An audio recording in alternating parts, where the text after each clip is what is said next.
नमस्कार, मैं मोहम्मद आसिफ। नेशनल समाचार में आप सबका स्वागत है। अभिनेत्री कंगना रनौत ने राज्यपाल से मुलाकात की और उन्होंने कहा कि वो एक गार्जियन है और उन्होंने अपनी बेटी की तरह हमारी सभी बातों को सुनी।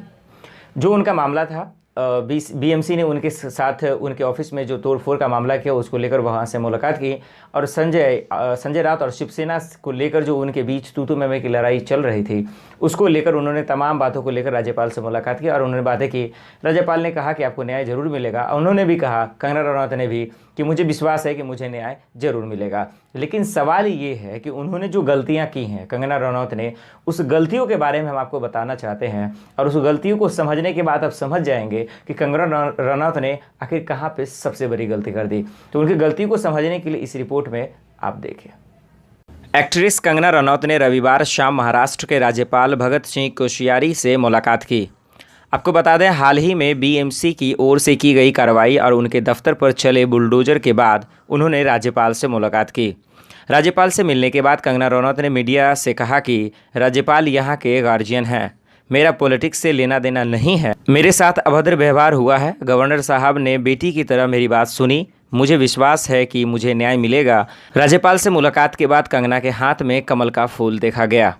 तो साथ ही आपको ये बता दें, इस घटनाक्रम से ऐसे कयास लगाए जा रहे हैं कि कंगना रनौत का झुकाव भारतीय जनता पार्टी की तरफ है और वो इसलिए क्योंकि रविवार को कंगना जब राज्यपाल कोश्यारी से मिलकर बाहर निकली तो उनके हाथ में 2 कमल के फूल दिखे।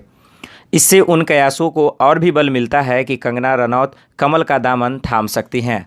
अभी हाल में कंगना रनौत की मां ने ही कहा था कि उनका परिवार पूर्व में कांग्रेसी रहा है, लेकिन हाल ही की घटना के बाद उनका परिवार बीजेपी का समर्थन करने लगा। कंगना रनौत का झुकाव बीजेपी की तरफ हो सकता है, इसके और भी कई संकेत मिल सकते हैं। अभी हाल में उनकी सुरक्षा को लेकर केंद्र सरकार ने बड़ा कदम उठाते हुए उन्हें 22 श्रेणी की सुरक्षा प्रदान की। हिमाचल प्रदेश के मुख्यमंत्री जयराम ठाकुर के बयानों से भी संकेत मिल रहे हैं कि कंगना बीजेपी को पूरी तरह समर्थन कर रहे हैं। इसका एक स्पष्ट इशारा तब और मिल जाता है जब केंद्रीय मंत्री और आरपीआई अध्यक्ष रामदास अठावले ने शुक्रवार को कहा कि कंगना के साथ अन्याय हुआ और महाराष्ट्र सरकार ने प्रतिशोध में काम किया है।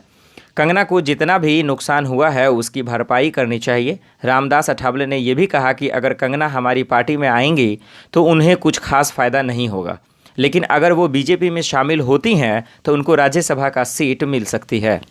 आखिर में आपको ये भी बता दें, राज्यपाल से मुलाकात के पहले कंगना रनौत ने शिवसेना और संजय राउत पर जोरदार हमला बोला था। कंगना ने ट्वीट में कहा कि शिवसेना क्या चाहती है कि बीजेपी गुंडों से कंगना रनौत को पिटने दें। कंगना ने कहा कि क्या शिवसेना की यही मंशा है कि गुंडे मुझे सरेआम लिंच कर दें। कंगना रनौत की यह प्रक्रिया शिवसेना सांसद संजय राउत के उस बयान पर आई है जिसमें उन्होंने कहा था कि ये दुखद है कि बीजेपी कंगना रनौत के समर्थन में खड़ी हो रही है। अगर आपको हमारा वीडियो पसंद आया हो तो इसे लाइक करें, हमारे चैनल को सब्सक्राइब करें और हाँ, बेल आइकन दबाना ना भूलें ताकि आप तक हमारे वीडियो की नोटिफिकेशन पहुंचती रहे। आप अपना सुझाव हमें कमेंट बॉक्स में दे सकते हैं। हमारे साथ जुड़ने के लिए शुक्रिया।